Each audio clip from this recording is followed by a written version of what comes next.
ఆయన రెడ్డి, నేను శెట్టి గారిని. శెట్టి గారు అంటే నేను టీజీ వెంకటేష్ని శెట్టి అనను నేను. ఎందుకంటే మా కుటుంబానికి చాలా సన్నిహితంగా ఉన్నటువంటి పెండికంటి వెంకట సుబ్బయ్య గారు, ఆయన నంద్యాలకు పార్లమెంటు మెంబర్గా, అదే రకంగా యూనియన్ మినిస్టర్గా, గవర్నర్గా, ఆయన ఏ రకంగా అప్పుడున్నటువంటి పరిస్థితులలో రాజకీయాలు, ఫ్యాక్షన్ రాజకీయాలు, వాటన్నిటినీ ఎదుర్కొని ఒక రెడ్లు ప్రామేయం ఎక్కువగా ఉన్నటువంటి ప్రాంతంలో రాజకీయంగా సక్సెస్ఫుల్గా వచ్చాడు ఆయన. ఆయన రాజకీయాలు నేర్పించింది మరి శెట్టి గారిలో కూడా ధైర్యంగా ఎదుర్కొని రాజకీయం చేసింది పెండికంటి వెంకట సుబ్బయ్య గారు. ఆయన ఒక శెట్టి. శెట్టి గారిలో ఈరోజు ఈ దేశంలో స్వాతంత్రం రావడానికి శెట్టి గారే, ఈ ఆంధ్రప్రదేశ్ ఏర్పడడానికి ప్రాణాలు అర్పించి ఆంధ్ర తమిళనాడు నుంచి విడిపోవడానికి కారణం పొట్టి శ్రీరాములు గారే. చప్పట్లు. మా రాయలసీమ మరి పొట్టి శ్రీరాములని నేను భావిస్తాను. మన టీజీ వెంకటేష్ గారు ఆయన తనను తానే తక్కువ అంచనా వేసుకున్నట్టుగా నా భావన. ఇదంతా కూడా ఒకటే. ఈరోజు మేమిద్దరము పక్క పక్క సీట్లలో కూర్చున్నాం. రాయలసీమ అన్నటువంటిది మళ్ళీ ఒకసారి ఎత్తుతా ఉన్నాం. మరి ఇది ఎంత దూరం పోతుందో నాకైతే తెలియదు. కానీ ఒకటి మాత్రం ఖాయం, మేము చేసిన దాంట్లో మా ప్రయత్నంలో రాయలసీమ అన్నటువంటి ఒక గడ్డ మీద ఒక ప్రేమను, ఒక అభిమానాన్ని మేము ఆ మనసులో కూర్చోబెట్టాము. మేము మా చేతనైన కాడికి. ఇది ఎంత దూరం పోతుందో తెలియదు, కానీ రాయలసీమ అన్నటువంటిది ప్రతి వాళ్ళ హృదయాల్లో నాటాము మేము. ముఖ్యంగా చాలా వెనుకబడినటువంటి ప్రాంతం ఇది భారతదేశంలో. ఆ మాటకొస్తే ఆసియా ఖండంలోనే చాలా వెనుకబడినటువంటి ప్రాంతం. విదర్భ కంటే, రాజస్థాన్ కంటే కూడా ఎక్కువ వెనుకబడిన ప్రాంతం ఇది. చాలామందికి ఈ స్టాటిస్టికల్ డేటా కూడా తెలియదు పాపం. చెప్పేవాడు కరువయ్యాడు. నేను ఒకసారి మాట్లాడుతూ చాలా డిబేట్స్లో, చాలా ఇంపార్టెంట్ ఛానల్స్లో 1-to-1 డిబేట్స్లో మాట్లాడుతూ ఉంటే, రాయలసీమ ఎంత ఉందయ్యా, ఇంత ఉంది, దానికి రాష్ట్రం ఏందయ్యా మీరు డిమాండ్ చేసేది అంటే ఒకటే చెప్పినాను నేను. చూడయ్యా, రాయలసీమ దీని విస్తీర్ణం ఎంతో తెలుసా మీకు? తెలియదు. తెలియని వాడు నన్ను అడుగుతాడు డిబేట్లో. ఇది దాదాపుగా 65,000 స్క్వేర్ కిలోమీటర్స్ ఉన్న ప్రాంతం. ఇది చాలా విశాలమైన ప్రాంతం. ఇది లెక్కలు చెప్పాను నేను. రాయలసీమ అన్నటువంటిది ఈ దేశంలో ఉన్నటువంటి 11 రాష్ట్రాల కంటే పెద్దదవుతుంది ఇది రాష్ట్రం అయితే అని కూడా చెప్పాను నేను. ఇదే కాదు, ఈ ప్రపంచంలో ఉన్న అనేక దేశాల కంటే, శ్రీలంక, అదే రకంగా ఇజ్రాయిల్, చాలా దేశాల కంటే పెద్దదవుతుంది ఇది ప్రాంతం ఇది అని చెప్పాను నేను. అప్పుడు కండు తెచ్చి ఇంత పెద్దదా ఇది, ఇంత పెద్దదా? మనము లెక్కలు తెలియకుండా ఊరికే నెపం వేసి చెప్పడం వేరు. రాయలసీమ నేను మొదటి నుంచి చెప్పాను నేను, రాయలసీమ అన్నటువంటిది మనకు హిందూ సమాజానికి ఉత్తరాఖండ్ అన్నటువంటి రాష్ట్రం, హిమాలయాలు, ఇవన్నీ కూడా ఆధ్యాత్మిక కేంద్రాలు మొదటి నుంచి కూడా. అంతకంటే మించిన ఆధ్యాత్మిక కేంద్రం రాయలసీమ అని చెప్పాను నేను. ఇక్కడ లేనిది లేదు. ఇక్కడ జీవ సమాధులయ్యారు. బతికుండగానే చాలు నాకు అని చెప్పి సమాధులైపోయినటువంటి ప్రాంతం ఇది. ఎక్కడ లేదు ఇది ఉత్తర భారతదేశంలో కానీ ఇంకో చోట కానీ. రాఘవేంద్ర స్వామి కానీ లేకపోతే ఇక్కడ ఉన్నటువంటి వీర బ్రహ్మేంద్ర స్వామి కానీ బతికుండగానే ఇంకా చాలని వెళ్ళిపోయినటువంటి ప్రాంతం ఇది. అటువంటి త్యాగానికి మారుపేరైనటువంటిది ఈ ప్రాంతం. ఎవరు మనను మించిన వాళ్ళు ఎవరు లేరు. చెప్తే ఏమవుతుందంటే ఇది ఏదో చెప్తుంటారు, గొప్పగా పొగుడుకుంటుంటారు వీళ్ళంతా కూడా. తప్పది. మన కల్చర్ మీదనే యుద్ధం ప్రకటించి మన కల్చర్నే దెబ్బతీశారు. లేకపోతే ఈ ప్రాంతంలో ఉన్నటువంటి మహానుభావులు ఏ ప్రాంతంలో, తిరుపతి ఇక్కడే ఉంది, శ్రీకాళహస్తి ఇక్కడే ఉంది, అదే రకంగా శ్రీశైలం ఇక్కడే ఉంది, రాఘవేంద్ర స్వామి మరి జీవ సమాధి అయినటువంటి మంత్రాలయం ఇక్కడే ఉంది. ఈ ప్రాంతంలో లేనిది లేదు. ఇంకా కర్నూలు అయితే ఇంకా మించింది అది. అహోబిలం కానీ లేకపోతే కర్నూలు, ఉమ్మడి కర్నూలులో ఉన్నటువంటి మహాక్షేత్రాలు ఇంకెక్కడా లేవు. ఒక పక్క దైవికము, ఇంకొక పక్క త్యాగము, ఇంకొక పక్క మాట మీద నిలబడే గుణము ఉన్నటువంటి ప్రాంతం ఇది. ఈ ప్రాంతాన్ని నేను చెప్పలేదు కానీ ఇప్పుడే పెద్ద ఆయన టీజీ వెంకటేష్ గారికి చెప్తా ఉంటుంది, ఏం చేస్తాం మనము దబ్బనము మరి ఊరుకొని తీసుకొని నోరు కుట్టేసుకోవాల్సి వస్తూ ఉంది ఈ ప్రాంతంలో జన్మించి కూడా అని చెప్పి కారణాలు ఉన్నాయి. కానీ ఒకటి నేను నమ్మేది ఒకటే,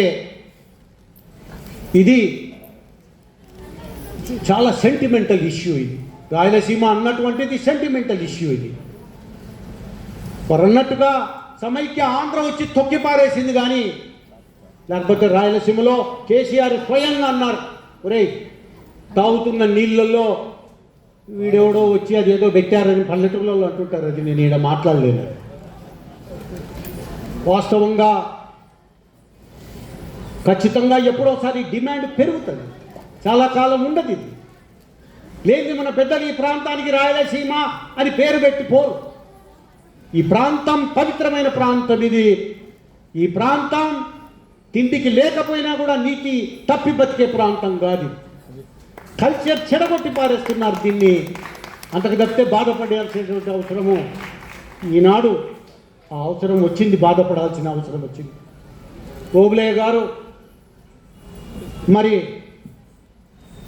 ఒక పుస్తకాన్ని రాశారు. ఇదేం పెద్దగా ఇంతలా లేదు బుక్. ఇది ఈవెన్ వార్ అండ్ పీస్ కానీ లేకపోతే ఇంకా చాలా బుక్కులు 1000-1200 పేజీలు ఉన్న బుక్కులు కూడా ఉన్నాయి. కానీ దీంట్లో ఒక్కొక్క పద్యము చదివితే ఇది ఒక 500 పేజీలకు సమానమైనటువంటి బుక్. ఇది ఇంతలా బుక్కులు ఈరోజు చదవాలన్నటువంటి ఇంట్రెస్ట్ కూడా పోయింది. న్యూస్ పేపర్లు కూడా అమ్మలేకపోతున్నారు. ఈనాడు కానీ ఇంకోటి కానీ మాత్రమైన పేపర్లు వచ్చాయి, కానీ ఈరోజు రీడింగ్ హ్యాబిట్ తగ్గిపోయింది. కానీ ఈ పరిస్థితుల్లో ఓబులేయ్య గారు అది కూడా రాయలసీమను గురించి ఈరోజు టీజీ వెంకటేష్ గారిని నన్ను ఒకే వేదిక మీదకి తీసుకురావడం కూడా ఒక గొప్ప విషయమే. కాబట్టి అంత సులభంగా రాయలసీమ ఉద్యమం చచ్చేది కాదు. ఇటువంటివి పుడుతూనే ఉంటాయి ప్రతిరోజు అని చెప్పి తెలియజేస్తా ఉన్నా. బాగా జ్ఞాపకం ఓబులేయ్య గారు అదే రకంగా కొంత డబ్బు వ్యయం చేసి కూడా చేశారు. కానీ మా దగ్గర అయితే డబ్బు లేదు. యాక్చువల్గా మేము పాదయాత్ర చేసేటప్పుడు నా దగ్గరకు వచ్చి ఈరోజు మధ్యాహ్నానికి ఏం చేద్దాం అన్నా, ఏం చేద్దాం ఈరోజు వంట అంటే వాస్తవంగా లెక్కలేసి చేయించుకున్నాం మేము. పప్పులో కూరగాయలు వేసి ఒక పప్పు, ఇంకా సాంబారు వేసి రసం చేసి రెండిట్లలో ఏది ఎక్కువ ఖర్చు అవుతుందో భయపడి తక్కువ ఖర్చు అయ్యేటటువంటిదే చేసుకొని ఇంత మజ్జిగ పలసగా చేసుకొని తిని బయలుదేరే వాళ్ళం మేము. ఈ రకంగా నడిపాం. కానీ ఒకటి నేను నమ్మేది ఏమంటే ఆయన చెప్పారు, ఆయన వయస్సును గురించి ఏదో మాట్లాడారు. తప్పది. ఒకసారి నేను మీ అందరికీ తెలియజేస్తున్నా, వయసుతో పని లేదు. మీ అందరికీ తెలియజేసేది ఒకటే, స్వామి ప్రభుపాద హరే కృష్ణ మూమెంట్ను ప్రపంచవ్యాప్తంగా తీసుకొచ్చినటువంటి స్వామి ప్రభుపాద తన 82వ సంవత్సరంలో అమెరికాలో అడుగుపెట్టి ఊపాడు ఈ ప్రపంచాన్ని. అదే రకంగా వ్యాపారంలో చూసుకుంటే ఒక ఆయన ఆస్ట్రేలియా ముసలాయన 79 సంవత్సరాలప్పుడు మొదలుపెట్టాడు. ఐ థింక్ అది కేఎఫ్సీనో మెక్డొనాల్డ్సో 79th ఇయర్లో కేఎఫ్సీ. అటువంటి మహానుభావులు ఏజ్తో పెద్దగా రిలేషన్షిప్ లేదు. మేము కూడా ఏం ఏజ్ చూడం. తప్పకుండా సమయం వచ్చినప్పుడు రాయలసీమ కోసం ఖచ్చితంగా మా ప్రాణాలు అర్పించేదానికి సిద్ధంగా ఉన్నాము. అంత ప్రేమ రాయలసీమ. ఇక్కడ పుట్టాం కాబట్టి ఈ నీరు తాగాం, ఈ గాలి పీల్చాం. అది వయసుతో సంబంధం లేకుండా రాయలసీమకు న్యాయం జరిగే విధంగా చేస్తాం. ఈరోజు ఒకటి చూస్తున్నారు మీరు, ఒక కాంపిటీషన్ జరుగుతాం. ఏమంటే ఎవరు రాయలసీమ ముద్దు బిడ్డ? నేను ముద్దు బిడ్డ అంటాడు, ఇంకోటి ముద్దు బిడ్డ అంటాడు. వీళ్ళు రాయలసీమ ముద్దు బిడ్డలు చెప్పుకోదీకనే. కానీ వాస్తవంగా ఈ యొక్క చెట్టును నాటింది, ఈ రాయలసీమ అన్నటువంటి మొక్కను నాటింది ఎంతోమంది మహానుభావులు ఉన్నారు. వాళ్ళల్లో మేము కూడాను మా వంతు కృషి మేము చేశాం. ఇది ఆగేది కాదు. మా తర్వాత కూడా దీన్ని టేకప్ చేసి తీరుతారు. రాయలసీమకు అన్యాయం జరుగుతూ ఉన్నంత వరకు ఈ రాయలసీమ ఉద్యమం ఆగదు అని చెప్పి నేను తెలియజేస్తా ఉన్నా. ఒక పవిత్రమైనటువంటి ప్రాంతం ఇది. మహానుభావులు పుట్టినటువంటి, పెద్ద పెద్ద రచయితలు పుట్టినటువంటి ప్రాంతం ఇది. ఈ ప్రాంతంలో పుట్టినందుకే మన పూర్వజన్మ సుకృతం కాబట్టి రాయలసీమలో పుట్టాము మనం. మన జన్మ ఊరికే పోదు. మన ఊరికే పుట్టి సావనీకే కాదు. ఏదో ఒక చరిత్ర సృష్టించి సావనీకనే మనని ఆ దేవుడు భగవంతుడు ఈ గడ్డ మీద పుట్టించింది. ముఖ్యంగా ఓబులేయ్య గారి క్యారెక్టరు చాలా సౌమ్యుడు, రైతు. ఆయన బయటపడాడు. ఆయన ఇదేదో నేను అడిగినాను, ఎప్పుడు నువ్వు ఫోటో దిగినావని. కావచ్చు ఇది ఫోటో ఏఐ క్రియేషన్ అని. కానీ నిజమైన రైతు ఆయన. ఏం చేస్తాడు రైతు? ఎందుకు ఇచ్చిపెట్టొచ్చినాడు ఆయన? ఊరు ఇచ్చిపెట్టి కర్నూలుకు రావడానికి కారణం ఏమి? వ్యవసాయాన్ని నమ్ముకుంటే పిల్లలను కానీ లేకపోతే ఆయన కుటుంబాన్ని పోషించుకోలేక ఇక్కడికి వచ్చి సెటిల్ అయినటువంటి కుటుంబాలు ఎన్నో ఉన్నాయి. వాటిల్లో మరి రాయలసీమ అన్నటువంటిది చిన్నది కాదు, ఇది పెద్దదిది. ఇక్కడ ఉన్నటువంటి ఖనిజ సంపద ఎక్కడా లేదు సౌత్ ఇండియాలో. సౌత్ ఇండియాలో ఎక్కడో మీరు ఆంధ్రాకు పోయినా తెలంగాణలో బొగ్గుంది తప్ప ఇంకా వేరే ఏం లేదు.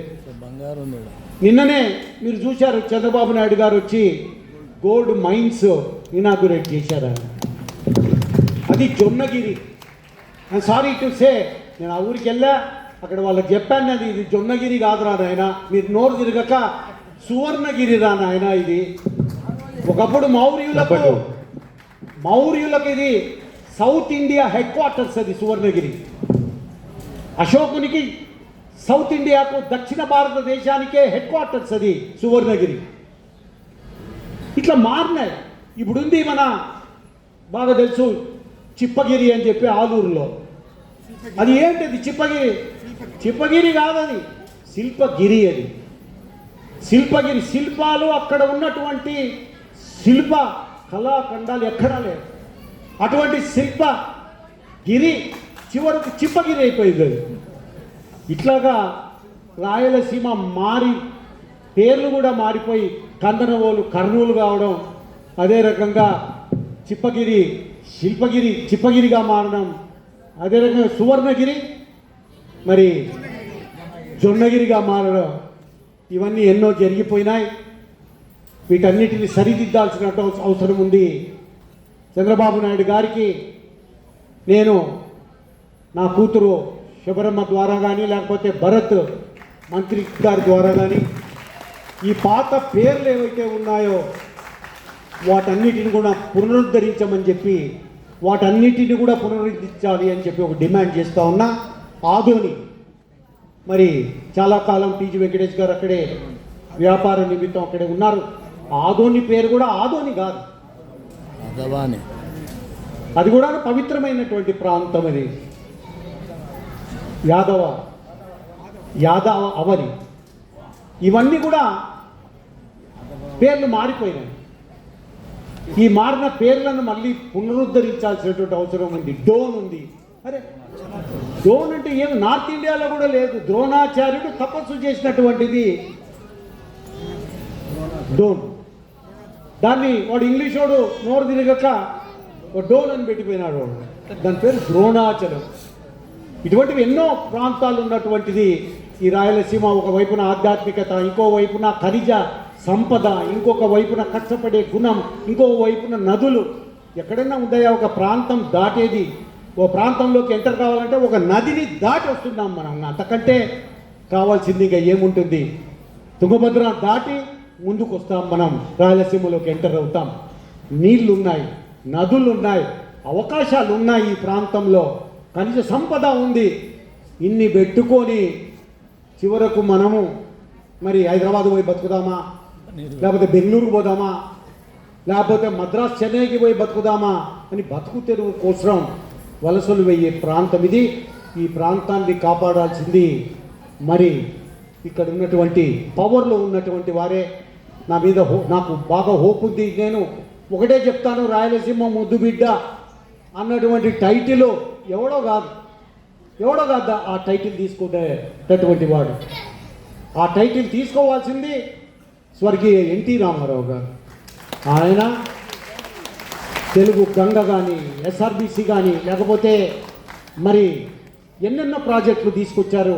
ఆయనకు తోచినవన్నీ కూడా ఇక్కడ ఇంప్లిమెంట్ చేశారు. ఆయన ముద్దుబిడ్డ కానీ ఇది ఎవడెవడో మధ్యన వచ్చి ఏదో డబ్బులు సంపాదించకపోనీకి రాజకీయాల్లోకి దిగి ఈ ముండా కొడుకులు వచ్చి మేము రాయలసీమ ముద్దు బిడ్డలు అంటే ఎవరు నమ్ముతారు? తిక్కనా కొడుకులారా మిమ్మల్ని? రాయలసీమ వాళ్ళు నమ్మరు మిమ్మల్ని. ఎన్టీ రామారావు తెలుగు గంగ దాని పేరు పెట్టింది ఆయన. నాకు చెప్పాడు, అందరినీ పిలిపించి నన్ను ఏం పేరు పెడదాం దీనికి అంటే కొద్దిసేపు కన్ను మూసుకొని తెరిచి పెట్టండి తెలుగు గంగ అని పెట్టండి.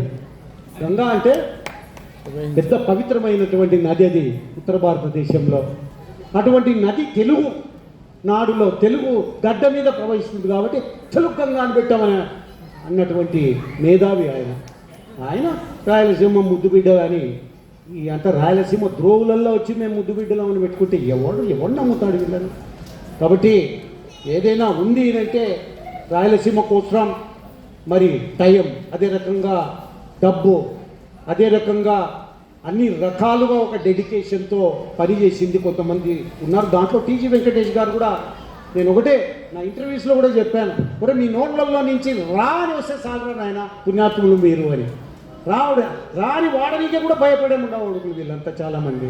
అటువంటిది భుజాన వేసుకొని రాయలసీమ కోసం పనిచేసినటువంటి టీజీ వెంకటేష్ గారు ఈరోజు ఈ వేదిక మీద ఉండడం. ఎస్, ఆయన ఏం 77 ఏళ్ళు ఉన్నాయి నాకు అంటున్నాడు. ఆయన తమాష కాదు. ఎన్టీ రామారావు గారు ఎప్పుడే 72 ఏళ్ళలో పెళ్లి చేసుకుంది. మళ్ళా భయపడాల్సిన పనే లేదు. చచ్చేంత వరకు పని చేయాలి మనం. పని చేస్తూనే ప్రాణాలు పోవాలి. అది ఒక పాలసీగా పెట్టుకొని ముందుకు పోవాలి తప్ప టీజీ వెంకటేష్ గారి యొక్క సహకారం, ఆయన రాయలసీమ ప్రజల మీద తన ఆశీర్వాదాలు, ఆయన సలహాలు ఈ రాయలసీమకు ఎంతో అవసరం. ఆయన ముందుకు నడిపించాలి, వయస్సును పక్కన పెట్టి ముందుకు నడిపించాలి. ఇప్పుడు కాదు అన్యాయాలు జరిగినప్పుడు అదే రకంగా రాయలసీమను మూలకు పెట్టి మనల్ని పట్టించుకోకుండా ఉన్నప్పుడు తప్పనిసరిగా టీజీ వెంకటేష్ గారు కానీ నేను కానీ ఊరుకుందాము. మేము తప్పనిసరిగా మరి దీన్ని నడిపే పరిస్థితులు వస్తాయి. చంద్రబాబు నాయుడు గారు ఒక దీక్షతో చేస్తున్నారు. ఆయన ముఖ్యంగా ఆయన ఏం చేస్తే బాగుంటుంది రాయలసీమకని తపన పడుతూ ఉన్నారు. మిగతా వాళ్ళు తప్పన కాదు, ఏదో ఒకటి ప్రాజెక్ట్ తెచ్చేది, దాంట్లో ఎన్ని డబ్బులు వస్తాయి, కాంట్రాక్టర్ గడు మనకి ఎన్ని ఇస్తాడు అని చెప్పి లెక్కలు వేసుకునే ముండావరకులు రాజకీయాల్లో కొంతమంది ఉన్నారు. వాళ్ళు పైకి వచ్చే ప్రసక్తి లేదు. చంద్రబాబు నాయుడు గారు తను బతికున్నంత కాలం, మోడీ గారు తను బతికున్నంత కాలం, ఈ ఇద్దరు లైఫ్ ఎండ్ అయ్యే వరకు ఈయన ముఖ్యమంత్రి, ఆయన ప్రధానమంత్రి తప్ప ఇంకొకటి రాడు. దండగా వేస్ట్. కాబట్టి రాయలసీమ కోసం పాటుపడుతున్నటువంటి మరి ఓబులయ్య గారు